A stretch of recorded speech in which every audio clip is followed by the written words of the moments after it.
autour de France 3, donc on a ce dossier ADL. À la DL et un mois. Oui. Alors on commence. Alors on s'interroge. Oui. On s'interroge parce qu'on parle beaucoup du collectif sans réellement lui demander la parole. Et vous avez raison de vous interroger. Et donc on s'interroge parce qu'il y a plein de gens qui parlent de nous Oui. en nous accusant de choses comme quoi on ne serait pas collectif, alors que c'est la définition même de notre travail. Et donc on s'interroge des mots qu'on utilise pour dire ce qu'on est. On est un vrai collectif.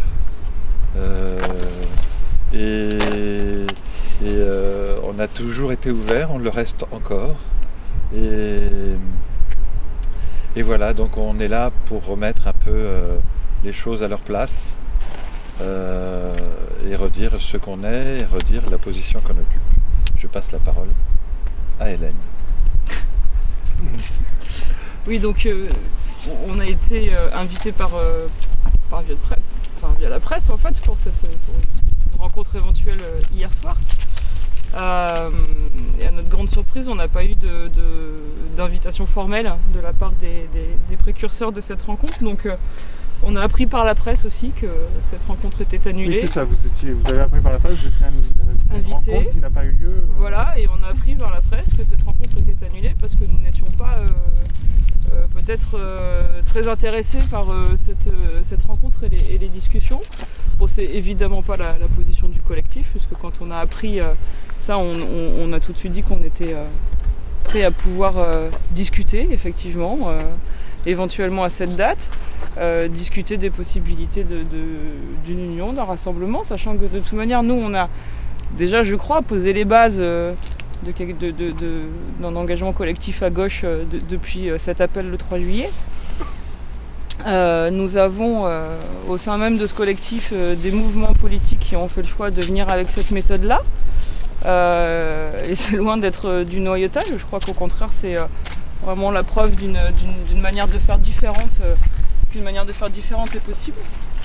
C'est ce qu'on voudrait proposer aussi à d'autres, mais vraisemblablement, c'est pas encore évident pour tout le monde. Donc, nous, on continue effectivement notre travail collectif. Ça représente aujourd'hui des heures de réunion, de groupe de travail. On a un projet qui a de très bonnes bases, des bases très solides en termes d'écologie, de transition sociale et démocratique. Et donc voilà, on va continuer à le développer. On a effectivement eu des contacts avec d'autres mouvements ou partis et on reste ouvert aux discussions. Maintenant, on voudrait savoir un peu sur quelle base ce serait possible, et vraisemblablement les échanges qu'on a eus aujourd'hui montrent que ça va être assez difficile, puisqu'on nous propose surtout de partir derrière quelqu'un d'autre et pas de discuter d'une nouvelle façon de faire. Voilà.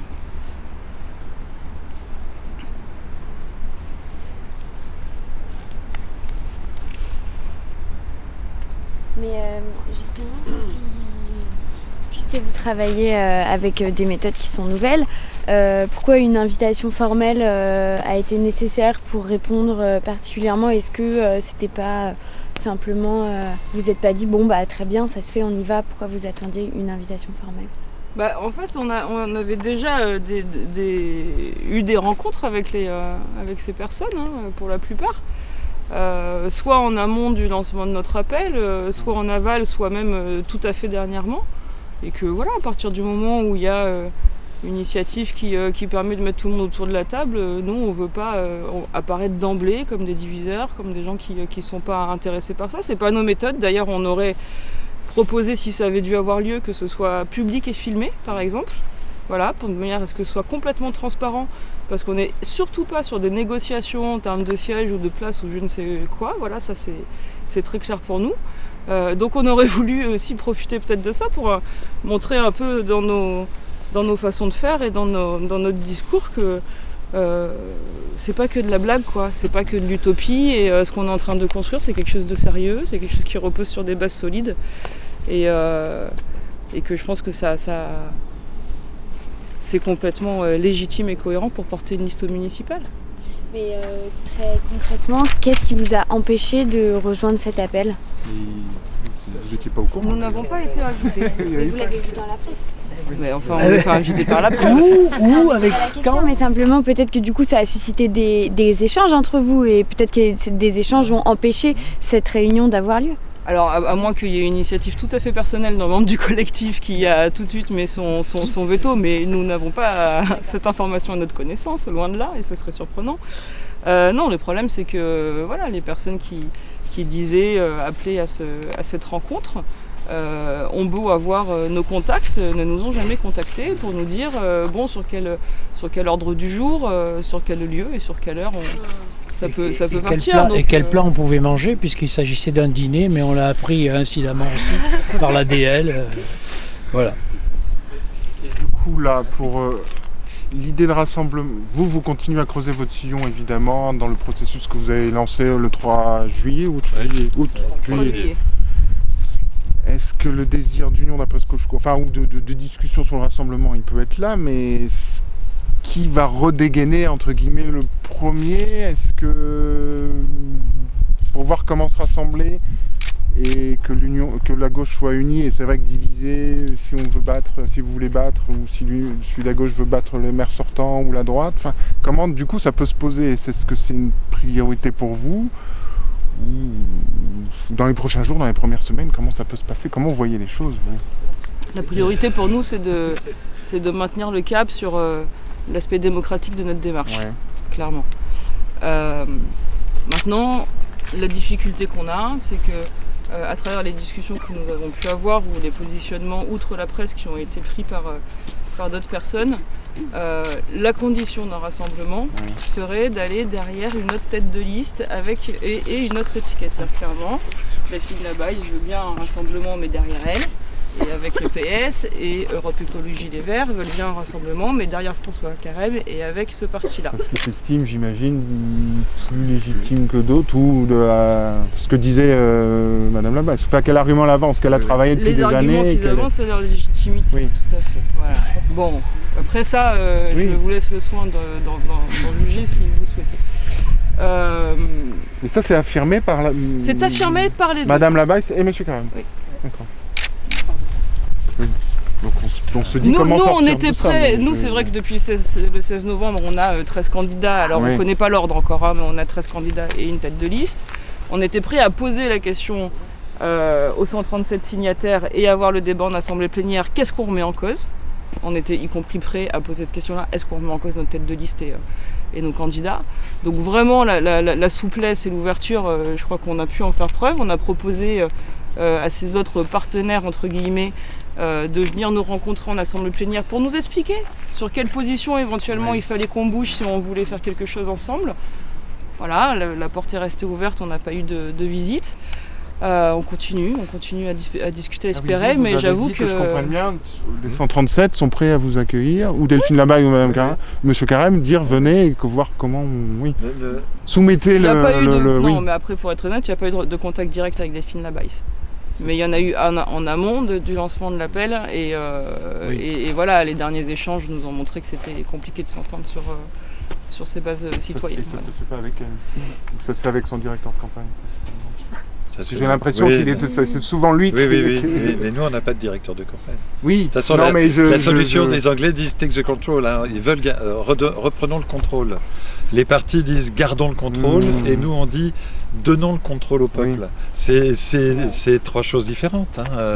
Il y en a qui veulent fonctionner pour eux-mêmes, d'autres qui veulent fonctionner pour les autres.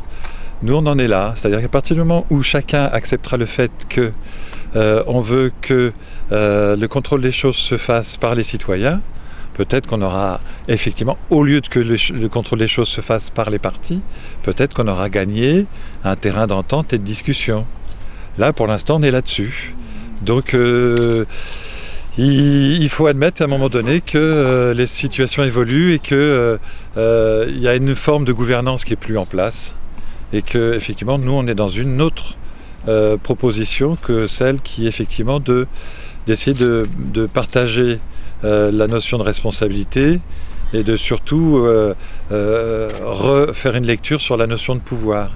Un élu, c'est quelqu'un qui est responsable de ses actes et qui le partage avec ses citoyens, en leur donnant la possibilité effectivement de pouvoir agir avec leurs compétences. Il y a 30 000 habitants, il y a 30 000 niveaux de compétences absolument incroyables. Et c'est là-dessus. Quand effectivement, c'est pour ça que s'est réuni le collectif, quand effectivement les autres partis s'apercevront que le génie, il n'est pas placé en une seule personne, ni en un seul mouvement, mais dans le collectif que compose une ville, peut-être qu'on fera des progrès. Mais nous, on est ouverts. Hein. C'est juste là-dessus. Nous, on rencontre des gens tous les jours, et moi, tous les jours, qui suis non partisan, je suis surpris des richesses qu'on rencontre à chaque réunion. C'est incroyable. En fait, c'est notre mode de pensée. Hein. C'est ça, le logiciel est- C'est notre mode. Voilà. Voilà. Et tant que nous, on se dit ouvert à tout apport extérieur, mais c'est notre mode de pensée. Et apparemment, il n'est pas partagé encore par les autres. Et ce mode de pensée-là, si on est obligé de le mettre en place, c'est parce que on n'a plus le temps. Face aux urgences, qu'elles soient démocratiques ou écologiques, et sociales, on n'a plus le temps d'attendre et de fonctionner comme on a fonctionné jusqu'à présent. On nous a traité d'utopie, Hélène parlait d'utopie tout à l'heure, mais l'utopie c'est de continuer à fonctionner comme ça depuis 30 ans. C'est ça, elle est là l'utopie. Nous on n'est pas des utopistes, je pense pas. Des avant-gardistes peut-être. Des réalistes. Des réalistes. surtout. Bon, c'est aussi un peu pour ça qu'on vous a conviés ici, en fait, parce que symboliquement, alors on joue un peu, puis ça nous permet de faire découvrir Périgueux aux nouveaux arrivants, mais... on est allé au Gour de l'Arche pour l'appel, on avait fait l'Arbre de la Liberté pour la deuxième. Là, le Toulon, parce que c'est quand même un quartier ouvrier qui porte une forte histoire du chemin de fer et donc de cette ville. Le parc de la Source, parce que le besoin de revenir à une gestion publique de l'eau, parce que la vie, l'écologie, l'environnement, etc. Et puis devant un mur, parce que mine de rien, on est quand même au pied du mur, et je crois que c'est ça notre réalité aujourd'hui, et c'est ça notre raison d'être, c'est cette urgence dont parlait Jean-Michel tout à l'heure, et voilà, on essaye de réagir face à ça pour pouvoir affronter ce mur. Et bon, comme en plus on a quelques basques dans l'équipe, je pense qu'on devrait relever plein de défis. Et comme le disait l'un d'entre nous, c'est aussi pour la fin du tout à l'ego. Elle est jolie cette phrase. Oui, que vous en t'as parlez réussi à la placer. Et vous l'avez, ça... Sans me focaliser sur ça, mais en même temps, voilà. Qu'est-ce que Delphine Labaisse vous dit précisément? Est-ce qu'elle développe les arguments ou elle dit non, c'est comme ça, enfin, oui, comme fin de non-recevoir? Il est dans un processus, il est dans du marketing complet, on n'est pas là-dedans. Non, nous on continue. On continue à travailler, on continue à rencontrer les gens et à élaborer une autre façon de voir. L'autre façon de voir, c'est que les gens se réapproprient la gestion de la ville. L'élu n'en sera que le représentant et le politique, c'est l'habitant. Voilà, il est là. Il y a deux logiques qui s'opposent. là, oui. Il y a deux logiques qui s'opposent. Hein. Alors Ça après, reste irréconciliable. Non. C'est vrai qu'on regarde. À partir du moment où on essaie d'entendre ça, d'écouter ça, voilà. Parce qu'on a prouvé, enfin, je sais pas, les preuves sont là tous les jours sur pas mal de choses, que la gestion qui a été menée notamment par Madame Labaisse ou Monsieur Moirand, etc. et les autres, voilà, ils ont fait leur temps. Le souci, c'est que les grands travaux qui se sont déroulés, par exemple, sur Périgueux, est-ce qu'ils ont été envisagés dans la perspective de la transition? Parce qu'on est là, on en est là. Si on n'envisage pas de transition pour une ville en transition, si on n'arrive pas à développer d'autres modes de pensée, d'autres modes de vie dans la ville, on va, comme dit Hélène, on va droit dans le mur. Le choix du marché de l'eau en était un des exemples avec Moirand. Oui. non, après très honnêtement, on n'a pas eu de discussion récente avec Delphine Labaille. voilà, ce rendez-vous annulé de lundi aurait pu être l'occasion peut-être de clarifier les choses, y compris devant la presse, mais bon, ça ne s'est pas fait. Donc c'est uniquement elle qui bloque ? Comment ça, c'est uniquement elle qui bloque ? Qu'est-ce qui bloque en dehors de Delphine Labaisse pour une réunion ? Nous, je vous dis, par rapport au Parti Socialiste, en début de démarche, on a expliqué la démarche, ils n'ont pas souhaité nous rejoindre, on a posé cet appel où il y a d'autres mouvements comme des citoyens qui ont su y répondre et s'intégrer dans cet appel. Je le répète, je pense que vraiment c'était des bases très solides d'un rassemblement à gauche pour une gauche écolo à Périgueux. Voilà, est-ce qu'ils se sont pas reconnus dedans ? Est-ce qu'ils ont eu peur de pas savoir faire avec cette nouvelle méthode ? Ou est-ce que vraiment c'est uniquement parce que ils pensent que pour gagner Périgueux, il faut que ce soit elle qui soit tête de liste ou quelque chose comme ça. On n'a pas plus d'explications. En tout cas, voilà, la question est pourquoi est-ce que toutes ces personnes ou mouvements ne peuvent pas se reconnaître dans notre appel et les valeurs qu'ils portent et dans notre façon de faire. Peut-être qu'effectivement, ils ne sont pas encore prêts. Voilà. C'est à eux, là. Il faut leur demander. En tout cas, je répète bien, nous, on est prêts à bouger des choses. Hein. Une des rares fois où j'ai rencontré un des... On attend de savoir éventuellement ce qu'il faudrait bouger. Une des rares fois où j'ai rencontré un des membres, effectivement, de l'équipe de Delphine. Il nous a dit clairement qu'on était illégitime dans notre démarche. C'est quand même difficile comme approche. Oui, c'est le terme qu'il a employé. Mais arrêtez avec vos conneries de gauchistes, etc. Bon, si on est sur ces bases-là, effectivement, c'est difficile de rentrer en conversation, hein, mais nous, on peut tout entendre, c'est pas très grave. Hein. Hier, on nous a dit qu'il n'y avait que LV qui pouvait porter un programme écolo. Oui, la fameuse transition que vous mettez Alors que c'est quand même au cœur de l'écologie ne peut être portée que par des écologistes. Si l'écologie était portée par tous les citoyens, elle se porterait mieux. Voilà. On ne se définit pas comme ça. Nous sommes d'abord des citoyens constructifs. Je crois que ce qui est aussi la base, justement, c'est qu'on est des citoyens avant tout. Peu importe après le parti.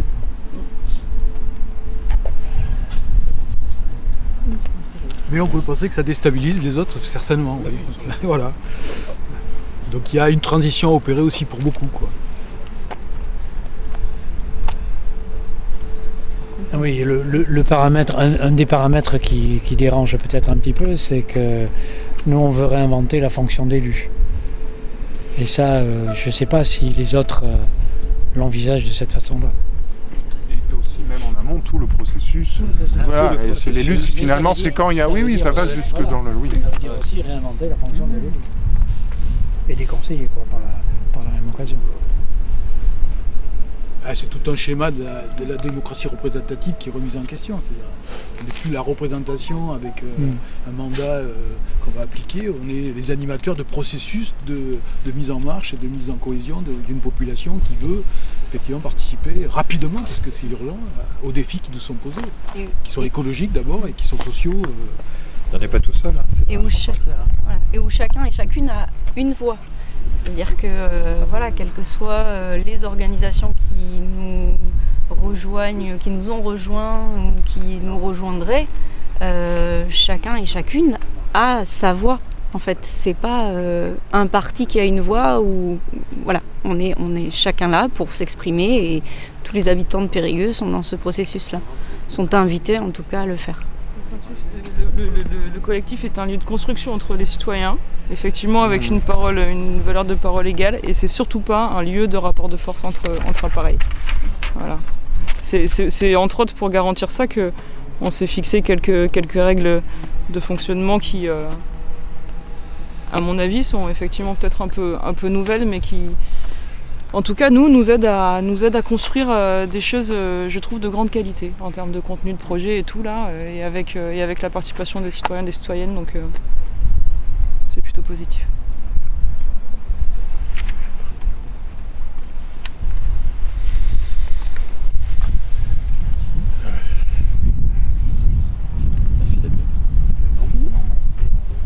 Ils ont peut-être d'autres questions. Bah non, j'allais. Après, on peut toujours se dire après le premier, on va laisser le premier tour se passer, enfin voir. Non mais du coup, comme on se dit, les démarches sont un peu irréconciliables, c'est le scrutin et puis après, voilà. Oui, mais on verra. Ici, c'est loin le mois de février, il va se passer beaucoup de choses. C'est pas... Enfin, nous, on n'a pas fini le boulot. Alors, on fait une assemblée plénière, c'est une grosse après-midi de travail samedi à partir de 14h30, vraisemblablement dans la salle du centre social du Gour de l'Arche. Et donc là, on invite c'est un groupe de travail composé de l'ensemble des signataires qui souhaitent participer. Du coup, nous, on voudrait souligner là qu'on ouvre, en fait, voilà, si des personnes veulent venir voir comment on fonctionne et veulent venir participer à ces travaux samedi, ils sont les bienvenus. Parce que je pense que ce qu'on fait, ça peut-être mérite d'être un peu vécu, expérimenté, partagé pour que ça puisse donner envie et que les gens voient qu'on n'est pas juste des excentriques ou quoi. Voilà, il y a un vrai travail sérieux, surtout que là, c'est pour travailler sur l'ensemble de la matière qu'on a pu récupérer et commencer à faire l'ossature du programme. Donc voilà, on ouvre ce moment-là de réflexion à toutes celles et tous ceux qui seraient motivés pour voir comment on fonctionne, éventuellement nous rejoindre, en tout cas qui ont des idées pour l'avenir de cette ville. De toute façon, tout citoyen qui aura envie de vous rejoindre et qui adhérer aux valeurs de la charte peut vous rejoindre quand il veut. Oui, décembre, janvier, février. Même après le 22 mars. Oui, on sera toujours là. Même Delphine. C'est un trait d'humour. On m'a dit, ton humour n'est pas toujours compris, dis quand c'est pas Je lui demande de clignoter quand tu fais du 3e degré, mais ça marche pas encore, on n'a pas... Delphine, elle s'en garde du corps, non? Pourtant j'essaie de faire des efforts avec mon nez, mais ça marche pas toujours. Vous le confirmez, Gour de l'Arche, ou on peut déjà l'annoncer? Je vous le confirme ça après, enfin peut-être pas moi, mais on vous le confirme cet après-midi, on a la réponse à 14h. Donc, oui, voilà, comme ça je le verrai. Très bien. Je vais reprendre peut-être... Après je mets toujours ces collectifs, mais prendre un nom et un prénom, parce que Hélène Ray sont connus, monsieur on connaît... Franck Merlin Anglade. Franck Merlin Anglade. Qui c'est qui a pris la parole? Francis a pris la parole? Francis Messin. ME2SIN. Marie Cherbereau. Marie Cherbereau. Le basque Non, fait deux. moi c'est pas la peine. Et ça fait 2 femmes, 2 hommes. C'est bien parce que même les journalistes... Non, je dis c'est pas la peine parce que dans l'article noyautage, etc., là, le tambour, il manque une baguette, toujours votre tambour. Je tiens à préciser, c'est que effectivement, il y a des gens qui viennent des partis, ça a déjà été souligné, mais enfin, ni la France Insoumise, ni Génération ne valident la liste du collectif citoyen Périgueux. Ça veut dire qu'il n'y a pas de financement des partis sur cette liste. Alors que dans tous les autres partis, il y a financement des partis. Parce que c'est validé par les partis. C'est une grosse différence, non? Oui. Parce que nous, on va attaquer une campagne de pauvres par rapport à certains. Ouais. Là, on lance un appel aux dons, peut-être, non? On a lancé en interne un appel aux dons de gens non et au prêt inscrits. Et la confiance et la générosité des personnes qui se sont engagées à donner ou prêter est telle qu'on va quand même pouvoir faire une très belle campagne. On a mis un truc pour faire la quête quand vous partez. Ouais. C'est pour ça que je suis arrivé en retard, j'ai posé les éléments. Voilà. Il faut ajouter qu'on reçoit de l'argent de qui veut. Oui, Même les preneurs, oui. on perd l'anonymat. Antoine, Delphine. Très bien. Michel. Oui, Michel. Michel pourrait nous donner, oui. Bon, allez, nous réchauffer. Allez, allons manger un sandwich sur Ouais, c'est ça. Et donc 14h30 ce samedi. C'est samedi-là, samedi-là, oui, à 14h30. Jusqu'à 17h30. Jusqu'à 17h30. 3 heures de... Ça sera comme d'habitude un beau temps de travail, parce qu'on peut dire que les habitants qui se joignent, ils ne sont pas c'est vraiment des temps extrêmement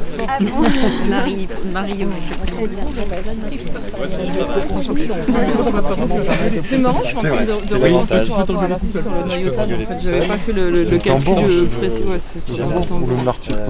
Non, c'était le tambour. C'est qu'en fait, on a élu nos porte-parole. C'est avantages et des inconvénients. Oui. En faisant voter les signataires. Et sur les 5 porte-paroles qui sortent, c'est-à-dire les 5 hommes-femmes qui ont le plus de voix, finalement il y a une personne de France Insoumise, Clément, une personne de Génération Marie, Et après, tous les autres, c'est que des personnes non encartées. Et je précise, à part moi, les autres, ils n'ont jamais été encartés. Non, jamais. Et ça, c'est les citoyens qui ont désigné. Donc le noyautage, il est plus que relatif, quoi. En tout cas, vraisemblablement, ça n'a pas joué là-dessus. Voilà, on essaye d'être honnête et sincère. Après, il suffit pas de le dire pour que ce soit cru. Voilà. Merci bien. Merci à vous. Obrigado. Merci à vous. On va bien bosser après. Obrigado, soldado. Et Laurent, vous avez des nouvelles des gens qui doivent... Triple symbolique, ça c'est pas mal. Ah, elle est pas mal quand même. Oui, effectivement. Très fort. Ça se tient. C'est aussi des thèmes qu'on... Ça va être compliqué pour la prochaine, on va faire. Moi, je sais que Oh ce non. sera... On a vu la Maroc quand On même. va aller vers l'Est, c'est sûr, mais Non, mais on va La trouver prochaine, un c'est le truc. 22 mars devant la mairie. Ah, c'est vrai, pardon. il y en aura d'autres avant, ouais. Oh, il y aura d'autres rendez-vous avant. Normalement. Bon, ben merci. On confirme pour la réunion de samedi. Ouais, on vous envoie un... Comme hier. un petit texte. C'est bien, ça marche. Ok, ça marche. Comme ça. Bonne journée. Merci, bon, Bientôt, n'hésitez pas, je préfère avoir trop de SMS, c'est pas ainsi.